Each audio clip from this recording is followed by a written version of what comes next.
Hey everybody, and welcome back to another Kraken Packs video. I am your host, MrBevers. That's right, we're back. Finally, we're back with a full booster box opening. Finally, I get to open up a convention edition mystery booster box.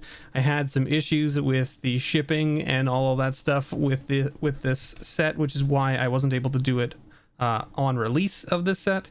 They messed up my order and only shipped me one box of the 3 that I ordered, so you know how it goes. You know how it goes. But let's get into it. I'm excited because I've been waiting to open these up. This set was, of course, the set that they were doing at conventions for draft purposes. And the pandemic hit right as Toronto's GP was supposed to fire. So I didn't get to play this set at all in person. So I was kind of really disappointed by that. But I get to open some now, which is great for me. I'm a big fan. If you're unfamiliar with the channel, we open a lot of mystery booster packs. Philidor Umbra is a nice little card. The cards are all in Wooburg order as well. So if I miss anything in the Wooburg order, please let me know in the comments below. But we're just going to kind of shift through these the Wooburg order pretty quickly here. Just to get to, I want to see those playtest cards. That's what I'm all about here. That's what I'm looking for. We got a Bottle Gnomes as our artifact, and then we've got a Shrouded Lore as our M15 or older card. Our rare is a Two-Headed Giant, and our playtest card is a Patient Turtle, which is a 3/3 for 4 mana. Now, let's see. Okay, so I've never had one of these in my hands before, so I always just assumed that this was actually like, you know, stuck down like a sticker on top, but it's actually printed on there, which is kind of cool. That means that you won't have to worry about it ever coming off, which is nice. It's kind of weird to me that they did this and like they just kind of like stuck it over top of a card from another set. But here we are. I guess. I don't know. But Patient Turtle card name enters the battlefield with 2 1/1 counters on it if you didn't go first this game. Kind of cool. We're just gonna kind of blast through and see if we find any of like the high-end commons, because like there are some stuff. There's some like Snap is not bad. There is some stuff in the Wooburg order that could be worth some, you know, a few dollary dues. Abzan Charm not so much. Flare Husk not so much. Our M15 or older card though is a Toxin Sliver, not bad. So an extra rare from this pack. And then we got a Queen Marchesa. Well, we'll take that. And then we've got a Do-Over, good old Do-Over, an instant for 2 mana that says restart the turn, except with card name in exile. First return all cards to where they were as the turn began. Oh my goodness, what a disaster of a card that would be to play. Wait a minute, back up. I don't like how that turn shook out. I'm gonna restart it. The card stock on these feels different than the other mystery boosters. I don't know what that's all about, but here we are. Snapping Sailback, Dawn's Reflection is not a bad little enchantment. Mercurial Geist, Sky Scanner, and then we've got a Bloom Tender in our M15 or older slot. That's a pretty heavy hitter, so we'll take that. And we got Animatu's Augury, so not a bad little card. And then oh, there you go. We got a Banding Sliver, so double white and 3. And all slivers have banding. If you don't know what banding is, well, the text is on there. Any creatures with banding and up to 1 without can attack in a band. Bands are blocked as a group. If any creatures with banding you control are blocking or being blocked by a creature, you divide that creature's combat damage, not its controller, among any of the creatures it's being blocked by or is blocking. So like it's super weird.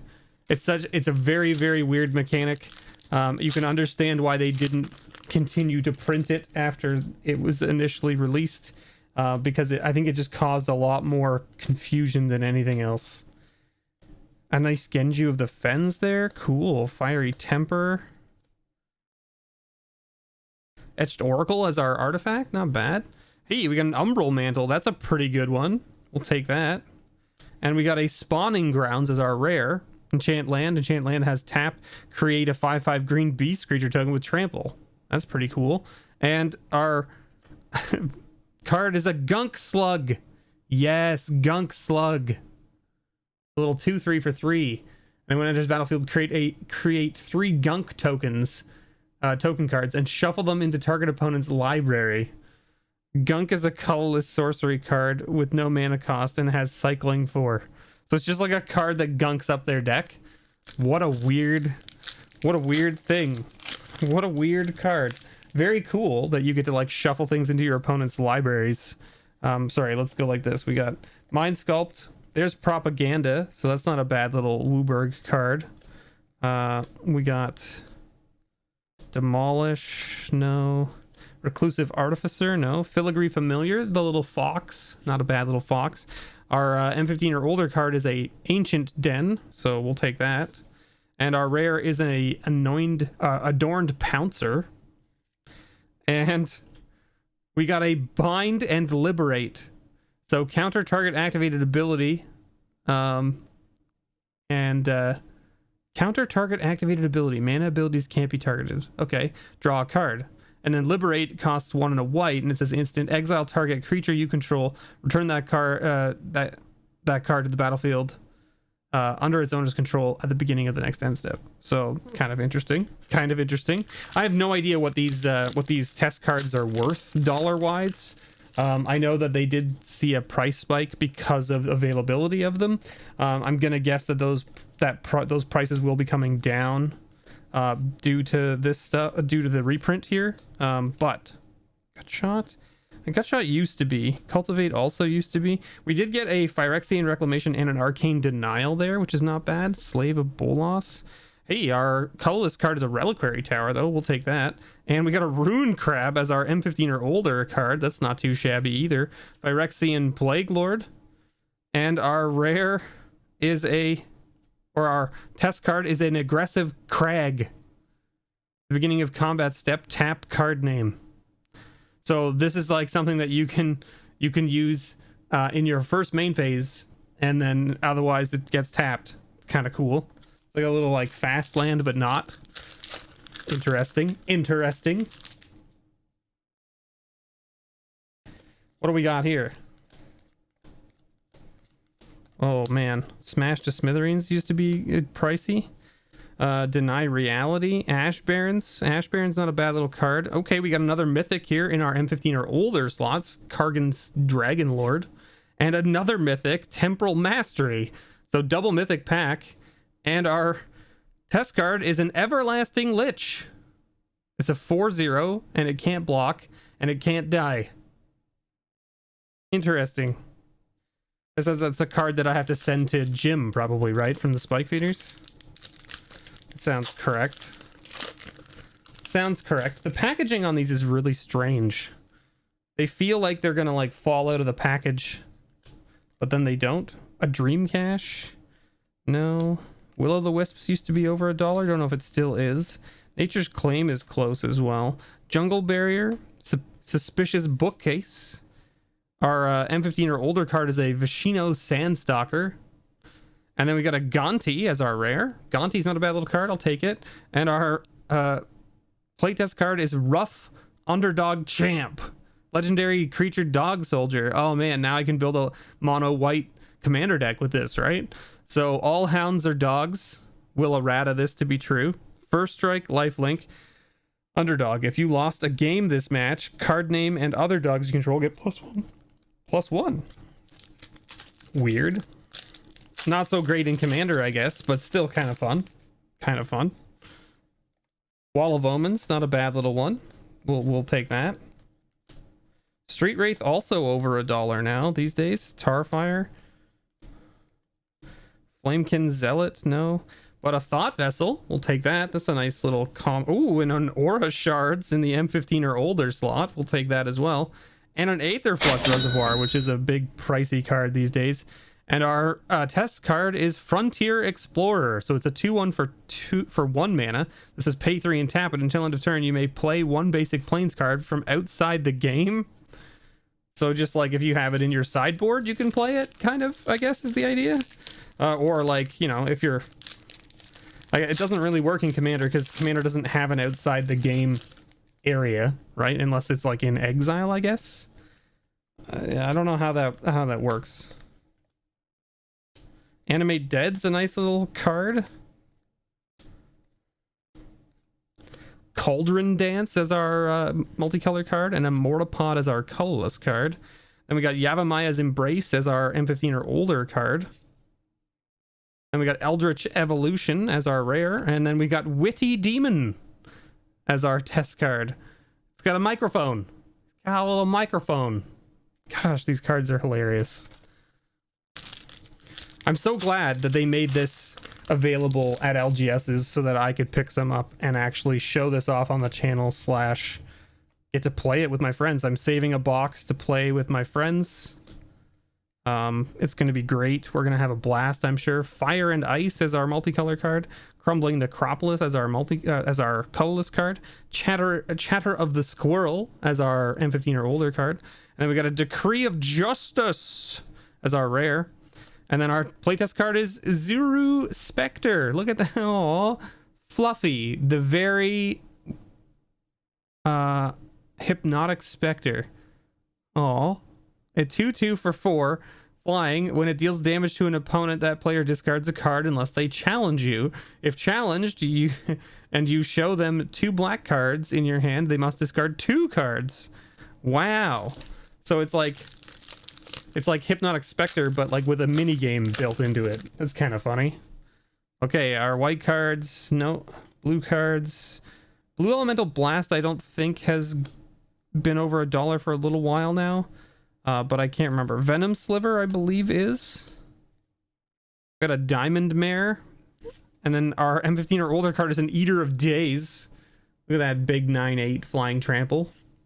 And then we get, yes, my favorite Goblin Pile Driver. There it is. And then we got a Unicycle. First Strike, Haste. It's an equipment vehicle. What? Equipped creature has First Strike and Haste. So you can equip it for 1.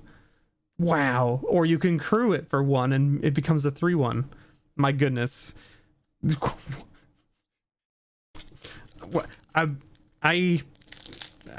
drawing on this is absolutely amazing, I have to say.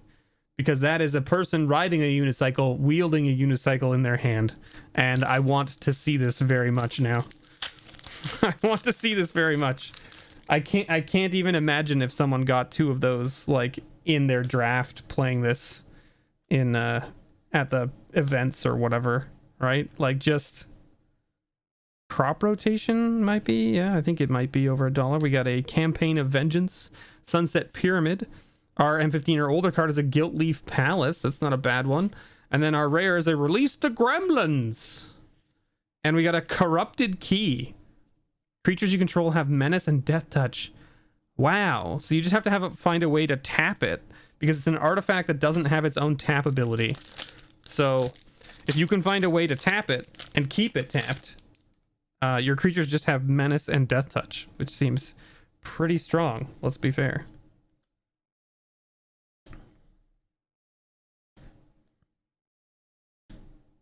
Zoria's Charm. Blasted Landscape is one of the commons over a couple bucks. Hey, we got Belby's Portal as our M15 or older card. And then there's our rare. Our rare is a Recruiter of the Guard. Not a bad little rare, that's for sure. And then we got Weaponized Scrap. Good old Weaponized Scrap. 6/6 equipment. Right? No, it's just a construct.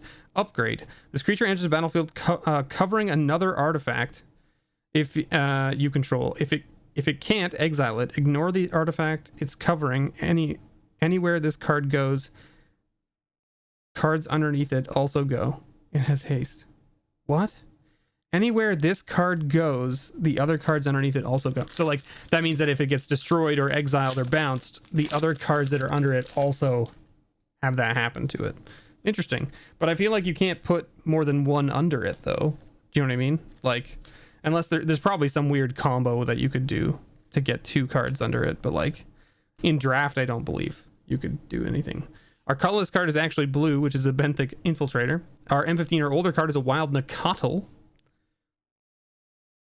Our... Wait, M15 or older card? Yes. We got a Gitrog monster, another mythic here. Nice. We'll take a Gitrog monster. We got Problematic Volcano. 3 mana. World Enchantment. When it enters the battlefield, it deals 4 damage to any target. Then, starting with you, each player assigns their creatures to the left or the right of the volcano. Creatures enter the battlefield to the left or the right of the volcano. Creatures can't block creatures on the other side of the volcano. Wow. What a ridiculous, ridiculous card.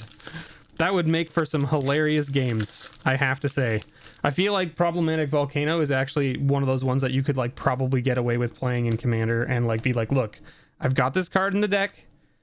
Doesn't always come out, but when it comes out, it does some silly things. And people will be like, yeah, I'm here for this. We got a Satyr Enchanter as our multicolor card. I don't know if that's over $1. Could be close. We got an Implement of Malice. Our M15 or older card is a Release the Ants. And then a Savage Knuckleblade. Oh yeah, one with death. You lose the game. Just...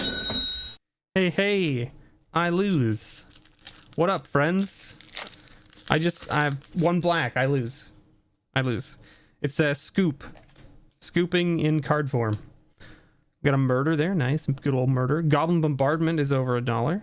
Faithless Looting, not so much anymore. Sorry. RIP Faithless Looting. Hey, look, this card's damaged. This card is like smacked on the top here. Like quite substantially too. It's like, I don't know if you can see that. Can we see it? Yeah, look at that. It's got like it's like a roller. It looks like it got pinched by the roller that rolls the packs. We got Tormod's Crypt. Hey, we got Perforos. There it is. That's our M15 or older card. And then we got Beacon of Immortality as our rare. And then our test card is a Priority Avenger, a 3/4 for 4 mana with flying. And players can't cast instant spells unless a spell or ability is on the stack. So you can only cast instances in response to other things. That's interesting. Priority Avenger. So the test cards replace the foils, which is actually fine with me because the foil quality not so great. An Overrun there. We got an Armament Corpse. We got a Pilgrim's Eye. Our M15 or older card is a Jushi Apprentice or Yushi Apprentice.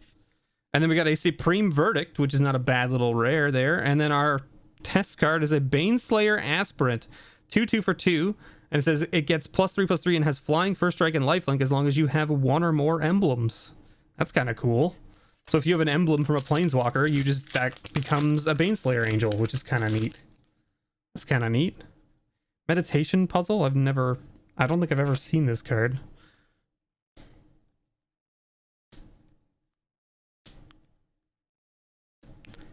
Mardu, Goblin Burrows. Pestilence as our M15 or older card. Not a bad little one.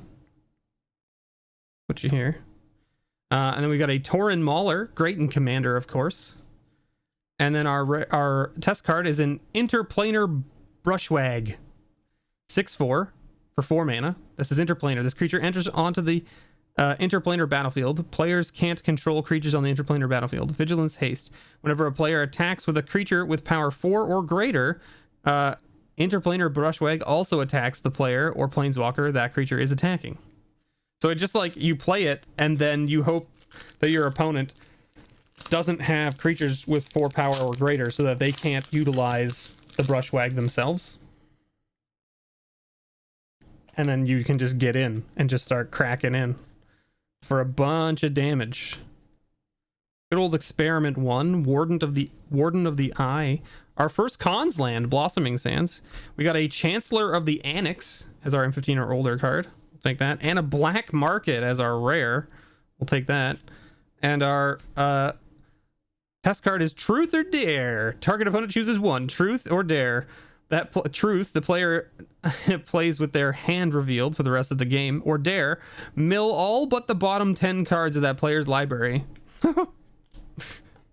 I want to see that card played as well in like the Truth or Dare friend, and they're like, dare? I dare. I do it. I dare. Demon's Grasp. No. Snake Umbra used to be over $1. Agony Warp. Renegade Map. Ooh, Dictate of Erebos as our M15 or older card. We'll take that. And a Chaos Warp. Wow, that's a nice rare to hit. We'll take that as well. And our playtest card is an Inspirational Antelope. A 1/3 with 2. This is Legacy. Before the game starts, choose a keyword or ability word and write it below. Spells with blank you cast cost 1 less. Neat. That's kind of neat. That's really cool for a draft format, right? Because you get to like pick a keyword that matters to your deck that you've drafted, which is kind of neat.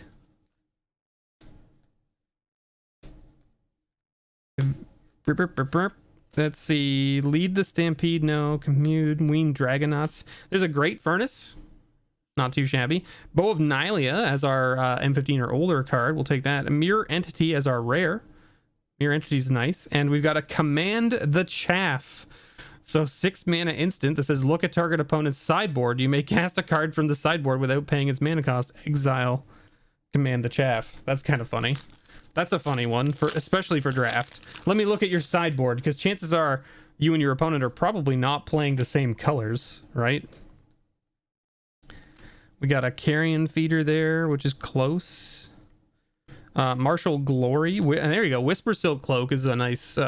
worth a couple bucks. We got Dolmen Gate as well. That's a nice little rare. And then we got a Serendib Efreet as our rare from the pack. And then our test card is a Lightning Colt instead of Lightning Bolt. So it costs 5 instead of 1. And it says when it... and it's a horse, because it's a 3/3 horse. And it says when it enters the battlefield, it does 3 damage to any target. So it's a Lightning Colt, because it's a horse, that does a lightning bolt effect when it enters the battlefield. So you get a 3/3 for 5 that also lightning bolts something when it comes into play. It's kind of cool. Kind of cool. Ravenous Chupacabra is probably close to over $1. Ranger's Guile. Migratory Root. Hey, there's a Mishra's Bauble. We'll take that. That's a nice little one. This is our last pack. So Core Chant as our M15 or older card. Hey, look, we got Teferi again. Teferi's always in our box. It's kind of funny. And then we got Smelt. Herd Saw. For 1 red, destroy target artifact. Or for 5 and a green, create 3 2/2 green elk creature tokens.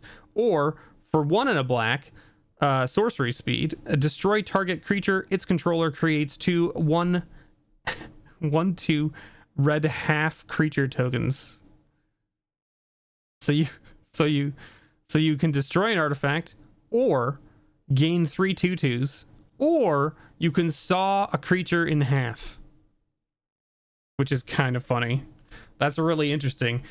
There you go, everybody. That was my first and probably only box of Convention Edition booster packs that I'll be opening. I have no idea what these are worth, so I'll probably check that in editing, and if anything stands out, I will put a note on the screen, probably. Who knows? I don't know what future Mr. B will do, to be honest with you. We got some really good pulls from the like the Wooburg order of cards, which is pretty nice. And we hit some pretty nice rares as well. We hit a Recruiter of the Guard and a Black Market and a Chaos Warp. We hit a bunch of mythics as well, right? Queen Marchesa, Kargan Dragonlord, Temporal Mastery, Gitrog Monster, and Teferi, so not too shabby there. We hit a Bloom Tender as well, which is pretty nice, and a Perforos. Wow, yeah, Perforos as well. So yeah, we'll take it. Thanks so much, everyone, for watching. I hope you enjoyed, and as always, may your pulls ever be better.